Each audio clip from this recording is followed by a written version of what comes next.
నమస్తే, నేను మీ Venkatesh. Welcome to our channel. ఈరోజు మనం మంచిర్యాల సభలో ఉన్నాం. అంటే సభ అయిపోయింది, దాదాపుగా 100కు 1000% సక్సెస్ అయింది. ఇక్కడ నుంచి బీసీ నినాదం అనేది తెలంగాణ రాష్ట్ర ప్రజలకు వినిపించిన నేపథ్యం మనం చూస్తూ ఉన్నాం. ఇక్కడి నుంచి ఒక పేరు వినిపిస్తూ ఉన్నది, మహేష్ వర్మ. తీన్మర్మల టీం సంబంధించి బీసీ జేఏసీలో విలీనమైన తర్వాత ఒక సభ పెద్ద ఎత్తున నిర్వహించడం జరిగింది. దీనికి సంబంధించి మనం మహేష్ వర్మతో మాట్లాడే ప్రయత్నం చేద్దాం. అన్న నమస్తే. నమస్తే అన్న. అన్న, దీన్ని ఏ విధంగా చూస్తున్నారు? నిజంగా ఇంత పెద్ద ఎత్తున సభ సక్సెస్ కావడానికి కారణం ఏంటిది? నిజంగా మీరు చాలా కష్టపడ్డారు అని తెలిసింది.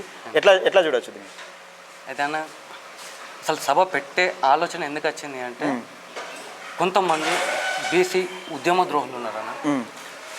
వాళ్ళు ముందుకు రారు, ఇంకోళ్ళని ముందుకు రానియరు. ఓకే. సో అగ్రవర్ణాల నాయకుల మోచేతి నీళ్లు తాగేటువంటి కొంతమంది వ్యక్తులు ఈ ఉద్యమాన్ని నీరుగార్చే కోణాన వాళ్ళు తీసుకెళ్తా ఉన్నారు. గతంలో 2018 ఆ సందర్భంలో ఎన్నికలలో కూడా నేను బీసీల కోసం అని చాలా మాట్లాడినా. సో ఒక బీసీ ఎమ్మెల్యే కావాలి అని చెప్పేసి పార్టీలకు అతీతంగా అందరినీ ఏకం చేసి మాట్లాడుకుంటా అందరినీ కలుపుకొని ఓ వేదిక మీద దాంట్లో కొంతమంది అగ్రవర్ణ నాయకులు కూడా మనకు మద్దతు తెలుపుకుంటే ఆ సందర్భంలో అన్ని విధాలుగా కూడా మనం ఆలోచించుకుంటా. అంటే 2023లోనే మీరు 2018 సో అప్పుడు అక్కడ తిరుపతి వర్మ అని చెప్పేసి పెరక సామాజిక వర్గానికి చెందిన వ్యక్తి. సో కొద్దిగా అంటే మంచిర్యాల జిల్లాకు సంబంధించి మెజారిటీ ప్రజలు పెరక సామాజిక వర్గం ఉంటుందని ఒక వార్త, దాన్ని నిజమేనా? వాస్తవానికి ఇక్కడ పెరక సామాజిక వర్గానికి సంబంధించిన ప్రజలు ఎక్కువ మంది. మరి ఎందుకు మీ వాళ్ళు ఎందుకు కావలేకపోతున్నారు? అయితే ఏంటంటే ఈ పీత సామెత ఉంది కదా, ఈ పీత సామెత అంటే ఇంకో పీత లాగుతుంది కదా, అదే కోణాన ఈ రోజు ఈ సభను కూడా అదే విధంగా లాగే ప్రయత్నం చేసిళ్ళు. అంటే నీరు గార్చే ప్రయత్నం చేసిళ్ళు, ఉద్యమాన్ని అనగదొక్కే ప్రయత్నం చేసిళ్ళు. కానీ ఎక్కడ కూడా వెనుకపోలేదన్న. తగ్గాఫర్ వాళ్ళకు తగ్గట్టే ఎవరి ఊహలకు అందకుండా మనం ఒక ఉద్యమాన్ని ముందుకు తీసుకురావాలి, ఇది మంచిర్యాల గడ్డ నుంచే మొదలు కావాలి అనే ఒక కీలకమైన నిర్ణయాన్ని నేను తీసుకోవడం జరిగింది. సో అందులో భాగంగానే ఎన్ని ఒడిదొడుకులు ఎదురైనా ఈవెన్ ఈ ఫంక్షన్ హాల్ని కూడా, అంటే ఫంక్షన్ హాల్ బుక్ అయినాక కూడా దీన్ని క్యాన్సిల్ చేసే ప్రయత్నం చేశారట. అవునన్నా. ఎట్లా అయితే క్యాన్సిల్ చేయలేదు. ఎందుకంటే అంటే కొంతమంది మిత్రుల ద్వారా మనకు తెలిసిన విషయం ఏంటంటే, ఈ ఫంక్షన్ హాల్కి సంబంధించినటువంటి ఏవైతే ఉన్నాయో ఇన్ఛార్జీలు వాళ్ళందరికీ కూడా ఫోన్లు చేసి బెదిరింపులకు గురి చేసి, అంటే సరే ఇప్పుడు ఒక అధికారంలో ఉన్నటువంటిది అగ్రవర్ణాలకు సంబంధించిన ఎమ్మెల్యే గారు ఇక్కడ. సో మనం ఆయన జోలికి పోతలేం, ఆయన జోలి మనకు అత్తలేడు. సో మన ఉద్యమం ఏదో మనం చేస్తున్నాం, దీన్ని అణగదొక్కేందుకు ఆ నాయకుడు ముందుకత్తలేడు, ఆ అగ్రవర్ణాల నాయకుడు ముందుకత్తలేడు. ఆయన కింద ఉన్నటువంటి వర్గాలు ఏవైతే ఉన్నాయో సామాజిక వర్గాలు ఎవరి అవి మన బీసీ బిడ్డలే కదా, ఎస్సీ ఎస్టీ మైనార్టీలే కదా, అగో వాళ్ళు ఫోన్లు చేసి బెదిరింపులకు గురి చేస్తారు. అంటే అగ్రవర్ణాల నాయకులకు చెంచాగిరి చేసేది ఎవరో కాదు, మనోడు. ముందు మార్పు మనలో రావాలి అనేది ప్రధానమైన లక్ష్యంతో నేను ఈ సభను ఏర్పాటు చేయడం. అంటే మహేష్ వర్మ మంచిర్యాలలో బీసీకి సంబంధించిన మీటింగ్ ఒకటి ఏర్పాటు చేస్తే నాయకులకు ఎందుకు భయం అవుతుంది ఇక్కడ ఉన్న నాయకులు? అన్న, నేను గతంలోనే నేను ఎక్కడ ఎవరికి భయపడలేదు, ఎవరి దగ్గర నేను తలంచలేదు. తప్పు చేసినోడు ఎవడైనా సరే అన్న బరాబర్ నేను నిలదీసిన, కొట్లాడినా, మాట్లాడినా. ప్రజల పక్షాన నేను మల్లన్న గారిని ఒక దమ్ము ధైర్యం ఉన్న వ్యక్తిని నమ్ముకొని ఈరోజు టీంలో కానీ, ఈరోజు విలీనమైన తర్వాత ఈ పొలిటికల్ బీసీ జేఏసీలో కానీ నేను కీలకంగా పనిచేసుకుంటూ పోతా ఉన్నా. సో అన్ని వర్గాల ప్రజలను, అన్ని సంఘాలను, అన్ని పార్టీలకు సంబంధించిన కీలక నాయకులను ఒక వేదిక మీద కూర్చోబెట్టి మన బీసీ వాదాన్ని బలంగా వినిపించి అన్ని వర్గాల ప్రజలు మల్లన్నకు మద్దతు తెలపాలని చెప్పేసి కంకణం కట్టుకొని నేను ఈరోజు ఈ సభను ఎన్ని అడ్డంకులు వచ్చినా, ఎన్ని ఇబ్బందులు ఎదురైనా ఎక్కడ తగ్గకుండా దీన్ని సక్సెస్ చేయాలని చెప్పేసి నేను చేసినా. అందరూ కూడా నాకు సహకరించిళ్ళు. సో నా మిత్రులు, నా team members, so political BC JAC సభ్యులు అందరూ కూడా వివిధ నాయకులు. ఇప్పుడు తెలంగాణ వ్యాప్తంగా బీసీ ఉద్యమం తెరపైకి వచ్చిన నేపథ్యం, అంటే పెద్ద ఎత్తున ఉద్యమం లెక్క వస్తున్నది. మంచిర్యాలలో కూడా ఈ సభ సక్సెస్ అవడానికి కారణం ఏందని మీరు అనుకుంటున్నారు? అంటే మల్లన్న గలం అన్న, తిన్మార్ మల్లన్న గారి గలం ఈరోజు బలంగా వినిపిస్తుంది. ఎట్లా అంటే ఈరోజు బీఆర్ఎస్ పార్టీని తీసుకున్నామన్న, దాంట్లో ఉన్నటువంటి కవిత, కల్వకుంట్ల కవిత గారు ఈరోజు బీసీల కోసం అని చెప్పేసి నేను కొట్లాడుతాను అని చెప్పేసి అంటారు. సరే, ఇప్పుడు మొన్న బీసీ వాదం అనేది బలపడ్డది అన్న. ఎట్లా బలపడ్డది అది అంటే 70 ఏళ్ళ నుంచి కూడా పోరాటాలు చేస్తున్న సంఘాలన్నీ ఎటు పోయినాయి, నాయకులు అంత ఎటు పోయిళ్ళు. మొన్నటి దాకా కూడా హైదరాబాద్ నడి ఒడ్డున సభలు పెట్టి మీటింగ్లు పెట్టి తీన్మార్ మల్లన్న మా నాయకుడు మా బీసీ ఉద్యమ నేత అని చెప్పేసి మాట్లాడిన ఆ కీలక నాయకులు ఎటువైలు ఈరోజు ఏడున్నారు అంటే అక్కడ అసలు ఉధృతంగా ఎక్కడ రావాలి ఈ ఉద్యమం అనేది అంటే గ్రామ స్థాయిలో రావాలన్న గ్రామ స్థాయిలో రావాలి అంటే జిల్లా నాయకత్వం బలంగా ఉండాలి ఇక్కడ జిల్లా నాయకత్వంలో బలంగా ఎవరు ఉన్నారన్న ఎవరు లేరన్న అందరూ వాళ్ళ స్వార్థం కోసం అంటే కొంతమంది నిజాయితీగా పనిచేస్తారు అందరని కాదు నిజాయితీగా పనిచేస్తుంటే ముందుకు రానియరు అదే కోణంలో వాళ్ళు కొద్దిగా వాళ్ళ కుటుంబ పరిస్థితుల కారణంగానో లేకపోతే ఆ సామాజికంగా వాళ్ళ వ్యాపారాల వాళ్ళ వృత్తిపరంగానో సంథింగ్ ఆ ఇబ్బందులలో ఎక్కడ వాళ్ళని ఇబ్బంది గురి చేస్తారు అని చెప్పేసి వాళ్ళు కొద్దిగా వెనకడుగు వేస్తుంటారు భయంతో ఇప్పుడు నేను ఉన్నా అన్న నాకు వెనక ముందు నా భార్య ఉన్నదన్న నా భార్య అంటే పదే ఈ రోజు కూడా ఇందులో సభలో కూడా మీ భార్యకు కృతజ్ఞతలు తెలిపినట్టు అంటే మీకు ఏ విధమైన ప్రోత్సాహం అందజేస్తారు అంటే వాస్తవానికి ఏంటంటే నాకు కులాంతర వివాహం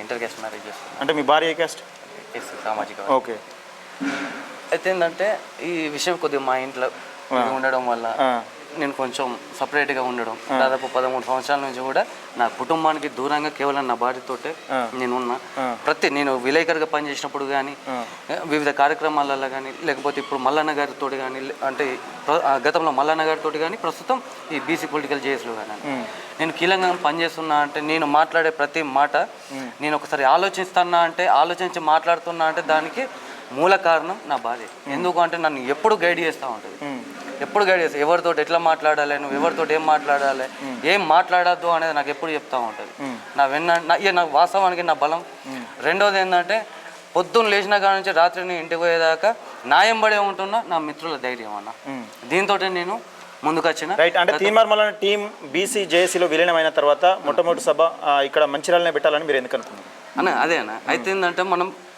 గతంలో తీన్మార్ మల్లన్న టీంగా అన్ని వర్గాల ప్రజలకు అన్యాయం జరిగిన కాడ ఇబ్బందులు జరిగిన కాడ అధికారులతోటి నాయకులతోటి లేకపోతే ఇతర వ్యక్తులతోటి ఏ ఇబ్బందులు జరిగినా మనకు సమాచారం ఇస్తే మన దగ్గరికి వస్తే వాళ్ళ తరపున పలానా టీం అని చెప్పేసి పోయి వాళ్ళకు పనిచేసి మనం న్యాయం చేసే దిశగా ఎన్ని ఇబ్బందులు ఎదురైనా కానీ మనం న్యాయం చేసే దిశగానే పోయినాం అన్న అయితే అదే కోణంలో ఇప్పుడు ఏమైంది తీన్మార్ మల్లన్న టీం కాస్త పొలిటికల్ బీసీ జేఏసీలో విలీనమైంది మరి దీనికి మనం ఒక కొత్త రూపకల్పనను మంచిర్యాల జిల్లాలో మనం ప్రారంభించాలనే ఒక ఉద్దేశంతో వివిధ కుల సంఘాలందరితోటి మాట్లాడుకొని ఇక్కడ ఉన్నటువంటి వివిధ పార్టీలకు సంబంధించినటువంటి బీసీ నాయకులను ఎస్సీ ఎస్టీ మైనార్టీలను ఆ నాయకులను సభ్యులను అందరితోటి కూర్చొని అంటే ఇండివిజువల్గా కూర్చొని మాట్లాడుకొని ఆలోచిస్తే ప్రతి సందర్భంలో కూడా అంటే గతంలో పోరాటాలు చేసేళ్ళు కానీ ఎందుకు ముందుకు రాలేకపోయారు ఈరోజు ఎందుకు మరి ఇలాంటి సభ గతంలో ఎందుకు పెట్టలేకపోయారు అనేది ఆలోచిస్తే అగ్రవర్ణాల నాయకులకు వీళ్ళు కొంతమంది వాళ్ళ కింద తొత్తులుగా పనిచేస్తూ ఉన్నారు రెండోది ఏంటంటే ఇంకొంతమంది మనం ఈ బీసీ వాదాన్ని బలంగా మంచిర్యాలలో వినిపిస్తే నా ఫ్యామిలీని కానీ లేకపోతే నన్ను కానీ ఇంకేం చేస్తారో ఎటువంటి ఇబ్బందులు తలపెడతారో అని చెప్పేసి కొద్దిగా వెనకడుగేస్తున్నారు అయితే మనం గతంలో తీన్మార్ మల్లన్న టీంలో ఏ విధంగా అయితే ముందుకు పోయినామో ఏ విధంగా అయితే తీన్మార్ మల్లన్న గారి టీంని బలంగా ఇక్కడ బలపరిచినామో అదే విధంగా ఈ బీసీ వాదాన్ని కూడా మనతోటే మొదలు పెట్టాలి అప్పుడైనా మిగిలిన నాయకులు మనతో కలిసి నడిచేస్తారు అని చెప్పేసి మనం అడుగు ముందుకేసినామన్నా ఇప్పటికైనా నేను వాళ్ళకి విజ్ఞప్తి చేస్తున్నా మీ ఛానల్ ద్వారా భయం వీడాలి అడుగు ముందుకేయాలి మరో తెలంగాణ ఉద్యమాన్ని మంచిర్యాల గడ్డ నుంచే ఈ బీసీ ఉద్యమాన్ని మొదలు పెట్టాలని చెప్పేసి కూడా నేను పిలుపునిస్తా ఉన్నా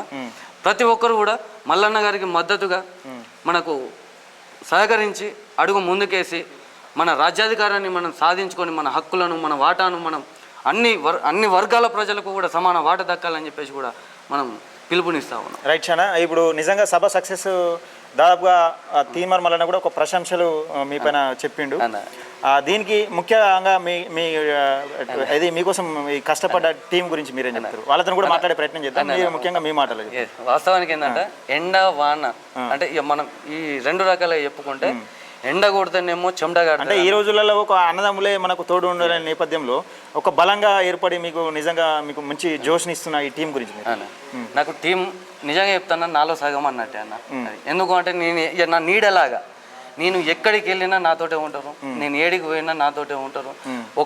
ఒక కార్యక్రమం, ఒక మంచిని, ఒక సమస్యను మనం ఎదుర్కొంటున్నాము అంటే మనం అంటే నాకు ఎక్కడ ఎవరు ఏ ఇబ్బందులు పెడతారో అని చెప్పేసి నా వెన్నంటే వండుకుంటా, నాకు సహకరించుకుంటా, నేను ఏ విధంగా అయితే ముందుకు పోతున్నానో దాంట్లో సగం వాళ్ళది ఉందన్న, వాళ్ళ కృషి.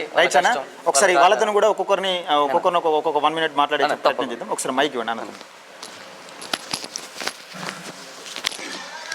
చెప్పండి అన్న, నిజంగా ఎట్లా చూస్తున్నారు ఈరోజు మంచిర్యాల సభ సక్సెస్ అవ్వడానికి ముఖ్యంగా ప్రధానంగా మీ కారణమే ఉంది కదా? ఇట్లా పట్టుకోండి, ఏం పర్లేదు, పట్టుకోండి అన్న. రైట్, చెప్పండి మీ మాటలు. ముందుగా ఈ బీసీ బలోపేత సభ ఏర్పాటు చేసిన మహేష్ వర్మ అన్న గారికి ప్రత్యేక ధన్యవాదాలు. ఓకే. అలాగే ఇంతమంది మేధావులు వచ్చిన ఈ సభకు నేను ఒక ఆటో డ్రైవర్ నన్ను ఆలోచించకుండా నన్ను ఆహ్వానించిన వాసాల అనిల్ గారికి ప్రత్యేక ధన్యవాదాలు. నేను ఇక్కడికి రావడానికి ముఖ్య కారణం ఏంటంటే ఈ అగ్రవర్ణాల అంటే మనల్ని బీసీ మైనారిటీలను అందరినీ తొక్కేస్తూ, అది మన ముఖ్యమంత్రి గారి పాటలోనే ఉంది, అందరినీ తొక్కుకుంటూ పైకి వచ్చిన నేను అట్టిగా రాలేను నాకు సీటు అని చెప్పి పాటలు పెట్టుకుంటా మొత్తం ఊరూరా తిరిగి మనందరి ఓట్లతోటి గద్దెనెక్కి చివరికి బీసీలకు మల్లన్న గారు చెప్పినట్టు 3కో 4కో మంత్రి పదవులు ఇచ్చింది. ఎస్సీ ఎస్టీ వర్గాలకు కూడా ఎక్కువ మందికి ఇయ్యలేదు. అదొకటే కాకుండా ఎంతో మంది ఎంఏ బీఈడి పీజీ చేసి ఎంతో మంది నిరుద్యోగులు ఉద్యోగాల కోసం ఎదురు చూస్తూ ఉన్నారు. అని ఎలక్షన్ మేనిఫెస్టోలో నా ముందు ఎజెండా నేను ఖచ్చితంగా అచ్చుడితోటి నేను జాబ్ క్యాలెండర్ రిలీజ్ చేస్తా అని చెప్పి గత ముఖ్యమంత్రి కేసీఆర్ గారు రిలీజ్ చేసిన జాబ్ క్యాలెండర్లో మాత్రమే కొన్ని భర్తీ చేసి నేనే ఉద్యోగాలు ఇచ్చిన అని చెప్పి చెప్పుకుంటున్నాను. అంటే నేను ప్రభుత్వ వ్యతిరేకంగా మాట్లాడట్లేదు, నేను బీసీల నినాదాన్ని బలంగా, అంటే ఈరోజు మనం ఎంత అనగదొక్కుతున్నారు మనల్ని. ఇప్పుడు మంచిర్యాలలో తీసుకుందాం మనం, ఈ సభ పెట్టాలనే ఉద్దేశం అన్నగారికి వచ్చినందుకు నేనేమనుకుంటున్నా అంటే ఉద్యమాల పురిటిగడ్డ ఉమ్మడి ఆదిలాబాద్ జిల్లా కొమరం భీం గారికి ఆదర్శంగా నిలిచిందని నేను అనుకుంటున్నా. 3 రోజుల నుంచి నాకు జ్వరం వస్తుంది. మల్లన్న గారి మాటలు అంటే చాలా మంది జ్వరాలతో కొంతమంది టీం సభ్యులు రాలేదని. ఓకే, నాకు కూడా 3 రోజులు, అందరికి తెలిసి ఇక్కడ ఉన్న వాళ్ళకి 3 రోజుల నుంచి జ్వరం వస్తున్నా కూడా నేను ఈ సభకు పారాసిటమాల్ టాబ్లెట్ వేసుకొని వచ్చినా. నేను నాకు గొంతు కూడా పోయింది, అందుకే జలుబు కూడా ఉన్నది. ఇక్కడ ఇది నేను 3వ సభ అటెండ్ చేయడం. ఒకటి గాజుల ముఖేష్ గౌడ్ అన్న గారి సుచిత్రలో జరిగింది, అక్కడ నాకు మాట్లాడే అవకాశం రాలేదు. కానీ అతను నన్ను ఆహ్వానించడం చాలా గొప్పగా ఫీల్ అవుతున్నా. మొన్న కలెక్టర్ల సర్వార్ పాపనాయుడు గారి ప్రోగ్రామ్ కూడా ముఖేష్ గౌడ్ గారు నన్ను ఆహ్వానించారు, వాళ్ళ అధ్యక్షత నేను అక్కడికి వెళ్ళాను. అక్కడ కూడా మాట్లాడే అవకాశం రాలేదు. వీళ్ళందరి ప్రోద్బలంతో నేను ఇక్కడ మాట్లాడే అవకాశం కల్పించినందుకు ఈ సభకు నేను కృతజ్ఞత తెలియజేస్తున్నా. విద్యార్థులకు ముఖ్యంగా నేను ఒక్కటే యువతకు ఏం చెప్తున్నా అంటే అగ్రవర్ణాల అణిచివేతను అరికట్టడానికి ఎక్కడ సభ జరిగినా ప్రతి ఒక్కరు వచ్చి గ్రామ స్థాయిలో మండల స్థాయిలో ప్రతి ఒక్కరు ఈ బీసీ బలోపేత సభలు జయప్రదం చేయాలి. ప్రతి మనిషి హృదయంలోకి వెళ్ళేటట్టుగా మాట్లాడాలి. మాట్లాడితే ఏమో అనుకుంటారని చెప్పి భయపడద్దు, ఎవరో వచ్చి మన మీద దాడి చేస్తారని భయపడద్దు. రీసెంట్గా మీకు అందరికీ తెలుసు, మంచిర్యాల జిల్లాలో ఒక టీఆర్ఎస్ కార్యకర్తను కొట్టి, ఆయనను ప్రాణాలు పోయేంత విధంగా కొట్టి, తాగిపిచ్చి కొట్టి పోలీస్ స్టేషన్లో కేసు పెట్టడానికి పోతే కూడా వాళ్ళు ఫోన్ చేయించి ఆ కేసు కూడా జరగకుండా చూసిండ్రు. మిడిల్ లైఫ్ హాస్పిటల్లో చికిత్స చేసుకుని ఇప్పుడిప్పుడే కోలుకుంటున్నారు. ఇలాంటివన్నీ మీరు ఉదాహరణగా తీసుకొని ప్రతి ఒక్కరూ పోరాటం చేయాలి. బీసీలను, ఎస్సీ ఎస్టీ మైనార్టీలను బలోపేతం చేస్తూ ఈ కార్యక్రమాలు ఇలాంటివి ఇంకెన్నో చేయాలి. ముఖ్యంగా నా మైనార్టీ సోదరులకు ఏం చెప్తున్నా అంటే, మైనార్టీలు అంటే అందరూ ఓసీలు అనుకుంటున్నారు, కులం పేరు చెప్పుకోవడానికి కొంతమంది సిగ్గుపడుతున్నారు. అందులో మనకు బీసీలో బీసీఏ, బీసీబీ, బీసీడీ, బీసీఈ అని ఎన్నో కులాలు ఉన్నాయి. అందులో నాదొకటి దూదేకుల కులం. నేను బీసీ నినాదం కోసం ఇక్కడ వచ్చిన, నేను ఫోటోలు పోజ్ చేయడానికి మాట్లాడడం కోసం రాలేదు. కాబట్టి ప్రతి ఒక్కరు ఏ కార్యక్రమం జరిగినా అందరు ముందుండి నడిపియాలి. ఇంకొక విషయం ఏంటంటే ప్రతి ఒక్కరు తెలంగాణ రాష్ట్రంలో ఉన్న ప్రజలు మొత్తం ఇప్పటి వరకు 79 సంవత్సరాలు అయింది, 80 సంవత్సరాలు కావస్తుంది. ముఖ్యమంత్రి పీఠం మీద అణగారిన వర్గ వాళ్ళు ఎవరు కూర్చోలేదు.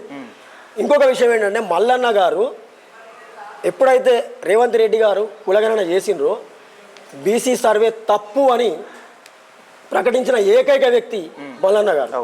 దానికి నేను హర్షం వ్యక్తం చేస్తున్నాను. ఖచ్చితంగా ప్రతి ఒక్కరూ బీసీ నినాదాన్ని ప్రజల్లోకి తీసుకెళ్తూ మన సమస్యల మీద పోరాటం చేస్తూ నేను అంటే ఈ సందర్భంలో మాట్లాడచ్చో మాట్లాడరాదో తెలియదు. నేను తాండూరు మండల ఆటో యూనియన్ అధ్యక్షుడిని. మా సమస్యల మీద కూడా పోరాటం నేను చేస్తున్నా. ఈ మల్లన్న గారికి కూడా ఎంతమంది చెప్పినా మా సమస్యల మీద కొంచెం మీ స్టూడియోలో ప్రోగ్రామ్ చేస్తా అని చెప్పి మీడియా మిత్రులు ఎవరు సహకరించినా కూడా చేస్తాము. అయితే నేను ఆటో కార్మికుల కోసమనే కాదు, అక్కడ కూడా ఎంఏ బీఈడి పీజీ చేసి కరీంనగర్లో ఆటో నడుపుకుంటున్నాడు. ఆ వీడియో చూసిన తర్వాత నా హృదయం మొత్తం కలిసివేసింది. దానికోసమనే ఎప్పుడు చూడండి ఏ ఫీల్డ్ అయినా సరే ఎంతో చదువుకొని కూడా ఎలాంటి ఉపాధి అవకాశాలు రాక ఆటో మోటార్ రంగాన్ని ఎంతోమంది నమ్ముకున్నారు. వీళ్ళకి ఇప్పటి వరకు ఏ ప్రభుత్వం కూడా ఇంత గొడ్డలిపెట్టిగా మారలేదు. ఈరోజు కాంగ్రెస్ ప్రభుత్వం వచ్చిన తర్వాత మేనిఫెస్టోలలో ఇచ్చిన హామీలు పక్కన పెట్టి నా దగ్గర డబ్బులు లేవు, నాకు ఎవడు అప్పులు ఇస్తలేని ఒక ముఖ్యమంత్రి ప్రకటించడం ఎంత దీనమైన పరిస్థితి ఒకసారి ఆలోచించండి. దయచేసి అంటే నేను మా ఆటో రాష్ట్ర జేఏసీ కూడా ఉంది, నేను మాట్లాడకుండా నిర్ణయం తీసుకోకూడదు. నేను పుట్టి 49 సంవత్సరాలు అవుతుంది, ఇప్పటి వరకు నేను కండువా కప్పుకోలేదు, ఏ పార్టీ జెండా పట్టుకోలేదు. మీ నినాదం బలంగా ఉంది కాబట్టి ఈరోజు కండువా వేసుకొని మొట్టమొదటిసారిగా మాట్లాడుతున్నా. నేను 5 సంవత్సరాల నుంచి గాజుల ముఖేష్ గౌడ్ గారి నాయకత్వంలో పనిచేస్తున్నా. వారికి మన మహేష్ వర్మ అన్న గారికి మల్లన్న గారికి ఈ వేదికను అలంకరించిన పెద్దలందరికీ కృతజ్ఞతలు తెలియజేసుకుని ఈ అవకాశం ఇచ్చినందరికీ. నా పేరు మొహమ్మద్ అబీబ్ పాషా అన్న. ఇంకొక విషయము, బీసీలు ఆత్మగౌరవాన్ని ఓటు కోసం అమ్ముకోకండి. నిజాయితీగా ఎవరు పనిచేస్తారో వాళ్ళను నమ్ముకొని ఓటేయండి. బీసీ ముఖ్యమంత్రిని చేసి మన హక్కుల సాధనకు పోరాటం చేయండి. బీసీల ఐక్యత, బీసీల ఐక్యత. రైట్ అన్నకు ఒకసారి అన్న మీ పేరు చెప్పండి. అన్న నా పేరు రామటంగి శ్రీనివాస్ అన్న, మాది బెల్లంపల్లి కాన్స్టిట్యున్సీ. నేను పొలిటికల్ చేసి ఇన్ఛార్జ్గా పనిచేస్తున్నాను. అయితే ఏదైతే నేను నాది BSc DEd MA journalism PhD చేస్తున్నాను. అంటే చూడడం కోసం ప్రిపేర్ అవుతాను.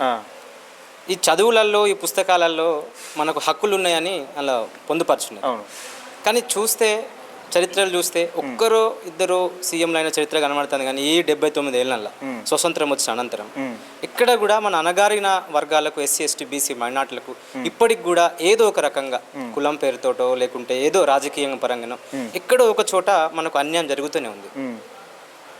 ఈ అన్యాయంలో మెజారిటీగా మనం చూస్తూ ఉన్నాం, బీసీలు 52% ఈ రాష్ట్రంలో దేశంలో ఉన్నారని చెప్తా ఉన్నారు.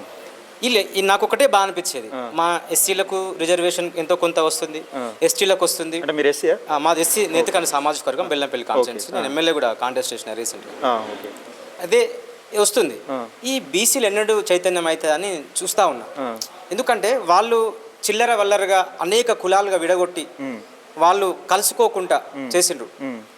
వాళ్ళు ఎప్పుడు ఐక్యం అవుతారు, వాళ్ళు ఐక్యం అయితేనే ఈ దేశం బాగుపడుతుంది. ఎందుకంటే మెజారిటీ ఆఫ్ ద పీపుల్స్ అంటే ఇప్పుడు ఈ తెలంగాణ రాష్ట్రంలో ఎప్పుడు లేని విధంగా బీసీల ఐక్యత మీకు కనబడుతుంది, క్లియర్గా కనబడుతుంది. ఒక ఉద్యమం లెక్క వస్తుంది. దీన్ని ఎట్లా చూస్తారు మీరు? అందుకోసమే నేను ఇన్నటి వరకు ఇన్ని రోజులలో ఏ పార్టీతో పెద్దగా పనిచేయలేదు.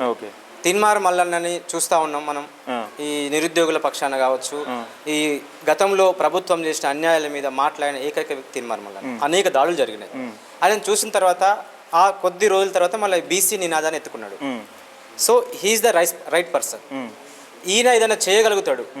ఇలాంటి వాళ్ళకి సపోర్ట్ చేయాలన్నటువంటి ఉద్దేశంలో మహేష్ అన్న తోటి మేము మల్లన్న బాటలో నడుస్తాం. అంటే ఇప్పుడు ఇలా జరిగిన సభను చూస్తే మంచిర్యాలలో మీకు ఎట్లా అనిపించింది? మంచిర్యాలలో 100% సభ ఎంతమంది ఎదురొడ్డినా, ఇప్పుడు నేను వచ్చే క్రమంలో కూడా నాతో వచ్చే టీంని కూడా నాతో రాకుండా చేసి ఎప్పటికక్కడ వాళ్ళ లోకల్ నాయకులు నిర్బంధించి పలానాతో పోతే కేసులు అయితే గొడవలు అవుతాయి, అది దాడి జరుగుతుంది, అదే జరుగుతుంది అని చెప్పేసి వాళ్ళని ఎక్కడికక్కడ ఆపేసాను. దాదాపుగా నేను ఒక 60-70 మందితో వచ్చేతో ప్రయత్నం చేసినాం. కానీ ఇక వాళ్ళ లోకల్ ఈ ఏదైతే అధికార పార్టీ నాయకులు ఉన్నారో వాళ్ళని బెదిరియడము, మాకు ఏదైనా వెహికల్స్ పెట్టినా వాళ్ళు రాకుండా చేయడం. ఇప్పుడు మనం కూడా మీ మీటింగ్ హాల్ని కూడా డబుల్ రేట్ పెట్టి కొంటామని చెప్పేసి ఈ మీటింగ్ తాళమేయాలని చెప్పడం, ఇట్లా చాలా ఆటంకాలు అయినా కూడా ఏది ఏమైనా కూడా ఈ సభ అనేది 100% మేము మల్లన్న నాయకత్వంలో పనిచేస్తున్నాం కాబట్టి మేము మల్లన్న లెక్కనే ప్రాణాలకు భయపడం. పుట్టింది ఒకటేసారి, చచ్చిపోయేది ఒకటేసారి. మేము ఏదైతే ఈ దేశంలో ఈ రాష్ట్రంలో బహుజనులు రాజ్యాధికారం రావాలి, అందులో భాగంగానే ఈ మంచిర్యాల జిల్లాలో మొట్టమొదటి ప్రోగ్రాం ఏర్పాటు చేయాలని మా అధ్యక్షులు మహేష్ వర్మ నిర్ణయం తీసుకున్నారు. దానికి మా టీం అంతా మాకు తోచిన విధంగా ముందుకొచ్చి ఈ కార్యక్రమం చేసినాం. మేము సైతం మల్లన్నతోటి రానున్నటువంటి 2028-29 ఎన్నికలలో మరియు స్థానిక ఎన్నికలలో కూడా ఎస్సీ ఎస్టీ బీసీల తరపున మైనార్టీల తరపున కూడా బహుజన జనాభా దామాషా ప్రకారంగా మాకు రిజర్వేషన్ సీట్లు కావాలి. ఎందుకంటే ఈరోజు చూస్తున్నాం అన్న, నేను చెప్పాను గతంలో కూడా ఎస్సీలకు రిజర్వేషన్ ఉంది, కానీ బీసీలకు ఈ దేశంలో ఎక్కడ రిజర్వేషన్ లేదన్న. ఓపెన్ కేటగిరీలో వాళ్ళు పోటీ చేయాలి. ఓపెన్ కేటగిరీలో ఎవరు పోటీ చేస్తూ ఉన్నారన్న? డబ్బులు రాత్రికి రాత్రి మా బెల్లంపల్లి చెందూరు నియోజకవర్గం అయితే వలస అన్న, ఎక్కడి నుంచి వచ్చి పోటీ చేయడం, ఎవడో ఎమ్మెల్యే సీట్ పట్టుకొని పోవడం తప్ప స్థానికంగా ఎవరో ఒకరిద్దరు గెలవడం. ఇక డబ్బు సంచులు రాత్రి అక్కడ మూటైపోయి రావడం తప్ప స్థానికంగా ఉండి ఇక కొట్లాడదామంటే లేడు, ఎలక్షన్లలో ఇన్ని పైసలు తీసుకుని పక్క జరగడం తప్ప ఇంకేం లేదు. ఇక అందుకోసమే తీన్మార్ మల్లన్న ఈ యొక్క రాజ్యాధికారం సాధిస్తుందని మేము విశ్వసిస్తున్నాం, మేము నమ్ముతున్నాం. అన్న వెంటనే మా పోరాటం ఉంటుంది అన్న. అన్న ఏ నిర్ణయం తీసుకున్న దానికి కలిసికట్టుగా పనిచేస్తాం. Right, good. అన్న మీరు మీరు పేరు చెప్పండి, కెమెరా వైపు చూస్తూ మాట్లాడండి. నా పేరు అనిల్ వాసాల. నేను ఒక పద్మశాలి బిడ్డని. నాకు అంటే ఈ బీసీ ఉద్యమం ఇది అన్నది ఫస్ట్ చాలా వరకు బాగా బీసీల అంటే మాది పద్మశాలిది సంబంధించి కోరుట్ల సభ జరిగిందన్న. అప్పుడు అక్కడ దానికి ముందు ఒక దొర అక్కడున్న ఎవరైతే జెడ్పీ చైర్పర్సన్ ఆమె పేరు నాకు అంత గుర్తు అయితే ఆమె అట్లా ఆమె ఏడవడం చూసినాం చాలా వరకు. మా సమాజం మా వాళ్ళు ఆమె కోసం చాలా వరకు వెళ్ళి చూసి ఆ ఒక్కటి ఫస్ట్ అక్కడ నుంచి స్టార్ట్ అయింది. నేను అక్కడ ఆలోచించిన ఇక్కడ ఇంతో ముందు లక్ష్మీనారాయణ అని వాసా లక్ష్మీనారాయణ అనే అతను చాలా ఏళ్ళగా ఈ పద్మశాలీలకు ఒక ఐక్యత కావాలి, వీళ్ళు కూడా ఒక ముందుకు ఇదిగా పోవాలి, ఎప్పటికి ఇక్కడేనా అని చెప్పేసి ఆయన ముందుకు తీసుకుపోయే క్రమంలో కూడా కొంతమంది ఆలోచించకుండా ఇప్పుడు ఇక్కడ విషయం ఏంటంటే ఆయన అట్లా ఆ పోరాటాన్ని అట్లా బీసీ ఉద్యమాన్ని ముందు తీసుకుపోదామని అట్లా చూస్తే మా సామాజిక వర్గాన్ని ఇక్కడ ఈమెకు జరిగినాక భోగే శ్యామని ఆమెకు జరిగినాక మాకు కూడా మనసు చలించిపోయిందన్న. ఎట్లా అంటే అసలు ఇట్లా జరిగితే మన ఆడబిడ్డని ఇంత ఘోరంగా ఇబ్బంది పెట్టినప్పుడు ఇంత ఘోరంగా ఇప్పటికీ 79 సంవత్సరాలు కావచ్చిన స్వతంత్రంలో ఎప్పుడు కూడా ఎక్కడ కూడా నేను పుట్టి ఇప్పుడు 33 సంవత్సరాలు అవుతుంది. 1991 నుంచి ఇప్పటిదాకా దొరలు అగ్రవర్ణాలు తప్ప ఇంతవరకు బీసీ ఎస్సీ సంబంధించిన సీఎంని నేను ఇంతవరకు చూడలేదు. ఆ విషయం పైన నేను బాగా ఆలోచించిన. నేను ఎక్కువ మిలిటరీకి వెళ్దామని బాగా ప్రయత్నం చేసే క్రమంలో కూడా ఎక్కడికి వెళ్ళినా కూడా రిజర్వేషన్ నాకు ఎంత కష్టపడి ముందుకు పోయినా దేనిలో దాంట్లో రిజర్వేషన్ అనేది మరి ఆ బార్డర్ సైనికులకు కూడా వెళ్ళనీకి బీసీ బిడ్డగా పోయినా కూడా నాకు అక్కడ రిజర్వేషన్ ద్వారా నాకు జాబ్ రాకపోవడం చిన్న ఇది. అట్లనే మా భార్య కూడా ఎంఎస్సి చేసింది, ఆమె మంచి బాగా ఉన్నత చదువులు చదివింది. ఆమెకు కూడా చాలా వరకు బ్యాంక్ జాబ్ కోచింగ్ కానీ ఆమె ఇక్కడికి నంద్యాల కోచింగ్ సెంటర్కి వెళ్ళింది. మాది ఇద్దరిది లవ్ మ్యారేజ్ అయినప్పటికీ ఆమె చాలా వరకు దుఃఖపడేది. 0.5 అట్లా ఇట్లా రిజర్వేషన్ పరంగా పోతుంది. నేను ఇంత కష్టపడి నా ముందే కష్టపడేది. నాకు ఆమె బలం, ఆమెకు నేను బలం లాగా ఉంటే ఇక్కడ ఏం జరిగిందంటే అప్పుడు అర్థమైంది. మహేష్ అన్న నాకు నా చిన్నప్పుడు నేను ఇంటర్మీడియట్లో ఉన్నప్పుడు నాకు అన్న ఒక దాదాపు ఒక 1 month అంటే అట్లా పరిచయము. అది ఒక అక్కడ ఉన్న లోకల్ అన్న కానిస్టేబుల్ ద్వారా ఈ అన్న పరిచయం అయ్యాడు. అప్పటి నుంచి ఈ అన్నని 11 సంవత్సరాల తర్వాత నేను కలిసిన. 11 సంవత్సరాల తర్వాత మన తీన్మార్ మల్లన్నని ఇట్లా ఇది ఉంది అని చెప్తే అన్న దగ్గరకు వచ్చిన. అప్పుడు అన్న మాట్లాడింది విని అప్పుడే అర్థమైంది. ఇక మాకు అంటే ఇక అక్కడి దాకా నేను ఆలోచించలే. మల్లన్న మాట్లాడేది ఉద్యమాలు అన్ని చేసేది చూస్తున్నా. ఎందుకంటే కేసీఆర్ అంటేనే ఇక ఒక ఇది అలాంటి అతని దగ్గరనే గొడవ పెట్టుకొని ఇట్లా అన్నీ ఇది చేసుకుంటా గుండె ధైర్యంగా ఒక సింహంలాగా దూసుకెళ్తాడు అన్న. అలాంటి అన్నకు మా అన్న ఉన్నాడు. ఈ అన్న నాకు పులిలాగా ఉంటాడులే అని ఇక నేను కూడా అన్న వెంటనే మొదలెట్టాను. మొదలెట్టి ఇప్పటిదాకా అయితే సక్సెస్ఫుల్లీ ఇక్కడ దాకా వచ్చినాం. రైట్. అంటే ఈ రోజు సభ చూస్తే నీకేమనిపించింది? ఈ రోజు సభ చూస్తే ఈ వాతావరణం చూస్తే మాకు చాలా ఆనందంగా అనిపించింది. చాలా అంటే చాలా ఆనందం వేసింది. వాస్తవానికి ఈ సభ ఇంత సక్సెస్ఫుల్ చేసిన అందరు బిడ్డలు వచ్చిర్రు, బహుజన బిడ్డలు అందరూ వచ్చిర్రు. ఎవరు కూడా ఇట్లా అది అని కాకుండా ఇక్కడ అన్నకొక్కనికి మాత్రం మా అన్నకి ఇబ్బంది కలిగిందని మాకు కూడా అర్థమైంది. కానీ మా అన్నకి ఎంత ఇబ్బంది కలిగినా మా అన్న ఓర్చుకొని లేచి నిలబడి ఇదేంది కొండను పిగిలించిన విధంగా ఉంటే ఇప్పుడు ఈ సభ ఇంత సక్సెస్ అయింది. ఇక మమ్మల్ని కానీ మా తీన్మార్ మల్లన్నని కానీ ఇక ఎవరు కూడా ఆపే తరం లేదు ఇక్కడ. అది కష్టమే. ఇక అక్కడ కూడా అర్థమయ్యే ఉంటుంది అవతల వాళ్ళకు. నేను ఇప్పుడు ప్రస్తుతానికి ఒక చిన్న అంటే ఒక బిజినెస్ నడుపుకుంటానా. ఆ బిజినెస్ పరంగా కూడా నన్ను ఒక సామాజిక ఒక అగ్రవర్ణ అతనే నన్ను ఇబ్బంది పెట్టిండని నాకు కూడా అర్థమైంది. అక్కడ ఉన్న అగ్రవర్ణ డిపార్ట్మెంట్కి సంబంధించిన ఒక క్యాండిడేటు వీళ్ళు సంబంధించి నన్ను ఒక ఇరుకోటంలో పెట్టిర్రు. దానికి కూడా నేను బాగా ఇబ్బంది పడి ఇక అప్పుడు అర్థమైంది ఏదైనా మంచిదే, ఎవరికి భయపడి ఏం చేసేది లేదు. పుట్టిందో రోజు సచ్చిందో రోజు. ఇక వెళ్తే ఎల్లుడే కావాలి బీసీ జెండా పట్టుకొని. ఎన్ని జెండాలు మోసి ఏం లాభం లేదు. జెండా అంటే మన బ్రాండ్ ఉండాలి. ఇక ఆ జెండే ఈ బహుజన జెండా బీసీ జెండా అని ఆలోచన వేసి ఇదే మా మహేష్ అన్న వెంటే నడవాలని ఇప్పుడు ఇదే నడుచుకుంటే వెళ్ళడం జరుగుతుంది. ముందు ముందు మా సీఎం తీన్మార్ మల్లన్న అని మేమైతే కడాకండి చెప్తాను. మల్లన్న గారే సీఎం కావాలి, అప్పటిదాకా ఓట్లాడుతూనే ఉంటాం. ఇక అంతే ముచ్చట. రైట్. ఒకసారి బ్రదర్ మీ పేరు? అన్న నా పేరు శ్రీపతి సాయి కుమార్. నాది మున్నూరు కాపు వర్గానికి చెందిన బిడ్డను. నేను ఒక్కటి చెప్తా అన్న ముందు ముఖ్యంగా ఈ సభకు సంబంధించి.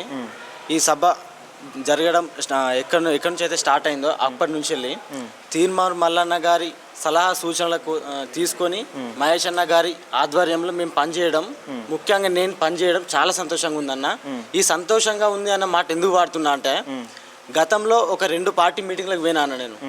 ఆ 2 పార్టీ మీటింగ్లకు పోయినా వాళ్ళు సరే ఓకే డబ్బులు వంచిరు, ఇంకోటి కూడా అందరికి తెలిసిన విషయమే, అది పంచుతారు, కామన్. అది దొంగ పార్టీలు కాబట్టి అవి వంచుతారు, వాళ్ళు అగ్రవర్ణాలు కాబట్టి. అప్పుడు నేను అక్కడ వాళ్ళకి ఏం సాయం చేయలేదు, జస్ట్ పోయినా వాళ్ళతో వచ్చినా. దానికన్నా ఇప్పుడు ఇక్కడ నా కోసం పనిచేస్తున్నాం, నా బీసీ వాళ్ళ కోసం పనిచేస్తున్నాం, నా బిడ్డ కోసం, నా కొడుకు కోసం, నా వర్గం కోసం పనిచేస్తున్నాం. చాలా సంతోషంగా ఉందన్న ఈ విషయంలో మాత్రం. ఈ సభను అడ్డుకోవాలని ట్రై చేసిన వాళ్ళకి మాత్రమే, ఆ దొంగ బీసీ వాళ్ళకి మాత్రమే, బీసీలో ఉన్నటువంటి దొంగలకు చెప్పే మాట ఒకటే అన్న, దీన్ని అడ్డుకుందామని ట్రై చేసిర్రు. ఇక ముందు మాకు బీసీ పార్టీ వస్తుంది.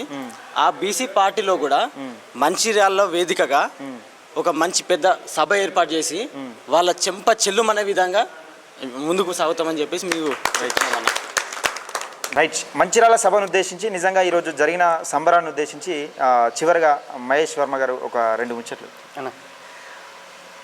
వాస్తవానికి అడ్డుకోవడానికి ఎన్ని ప్రయత్నాలు చేసినా ఈ సభకు మా వాదాన్ని బలంగా వినిపించాలని చెప్పేసి అన్ని వర్గాల ప్రజలు, అంటే మల్లన్నకు ఎస్సీ ఎస్టీ బీసీ మైనార్టీలు అందరూ కూడా నేను ఉన్నాను అని నేను సైతం అంటూ ముందుకొచ్చి ఈరోజు విజయవంతం చేసిన ప్రతి ఒక్కరికి కూడా మీ ఛానల్ ద్వారా నేను కృతజ్ఞతలు తెలుపుతున్నా. మరో విషయం ఏంటంటే మీ అందరికీ కూడా అంటే నా మంచిర్యాల జిల్లా ప్రజలకు నేను ఒక హామీ ఇస్తున్నా. నిజాయితీగా ఈ బీసీ ఉద్యమం ముందుకు సాగే విధంగా నేను పనిచేస్తానని చెప్పేసి వాళ్ళకు మాటిస్తున్నా. అలాగే రానున్నటువంటి స్థానిక సంస్థల ఎన్నికల్లో అంటే కొంతమంది బీసీ వ్యక్తులు నన్ను ఒక మాట అన్నారన్న, అది మనసుకు బాధ అనిపించింది వాస్తవానికి. తీన్మార్ మల్లన్న మొన్న కదా బీసీ వాదం ఎత్తింది అన్నాడు. ఓకే, ఏ ఒక్క సర్పంచ్ సీట్ని కూడా ఈ మంచిర్యాల జిల్లాలో నువ్వు గెలిపించలేవు అని చెప్పేసి నాతో సవాల్ విసిరాడు. నేను మీ ఛానల్ ద్వారా ఆ సవాల్ని స్వీకరిస్తున్నా, అదే సవాల్ వాళ్ళకి వేస్తున్నా. 10 స్థానాలను నేను గెలిపించుకుంటా. ఒక్క స్థానాన్ని, ఆ 10 స్థానాలు ఏందనేది కూడా నేను చెప్తాన్నా. ఏ ఒక్క స్థానాన్ని అన్నా దాన్ని ఆపే ప్రయత్నం మీరు చేయండి అంటున్నా. ఓకే, గుడ్, మీరు చేయండి అంటున్నా. దీనికి సంబంధించి కూడా ఒక కీలకమైన ఒక వేదికను నేను త్వరలోనే అది నిర్ణయం తీసుకుంటా అన్నగారితో మాట్లాడి. దానికి కూడా ఎవరైతే ఉన్నారో ఆ అగ్రవర్ణాల స్థానాలు ఏవైతే ఉన్నాయో అక్కడనే ఆ బీసీ ఎస్సీ ఎస్టీ మైనార్టీలను అన్ని వర్గాల ప్రజలను అక్కడ ఏకం చేసి ఒకే వ్యక్తి ఒకే సీటు అనే విధంగా నేను తీసుకొస్తాను. Okay, right.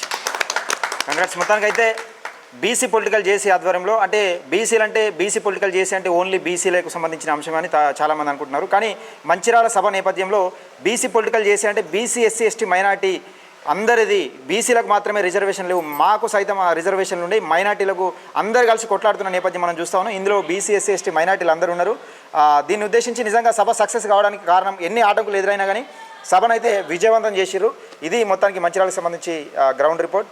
All the best చెప్తున్నా. మొత్తానికి బీసీ పొలిటికల్ జేసీ ద్వారా మొట్టమొదటి సభను విజయవంతం చేసినందుకు మంచిర్యాల టీం అందరికీ all the best. Thank you అన్న. Thank you. చూస్తూనే ఉండండి మన ఛానల్, సబ్స్క్రైబ్. చెప్పండి. ప్రజలందరి దృష్టికి తీసుకెళ్తున్న మీడియా మిత్రులందరికీ ఈ సభాముఖంగా ప్రత్యేక ధన్యవాదాలు తెలియజేస్తాను. Okay, right. అంటే మీరు మాకు సపోర్ట్ ఉంటే మేము మీకు సపోర్ట్ ఉంటాం. మీ ఆశీర్వాదం కూడా మీడియా ఛానళ్ళకు ఉండాలి. ఏదేమైనప్పటికీ ఇది మంచిర్యాల రిపోర్ట్. చూస్తూనే ఉండండి మన ఛానల్.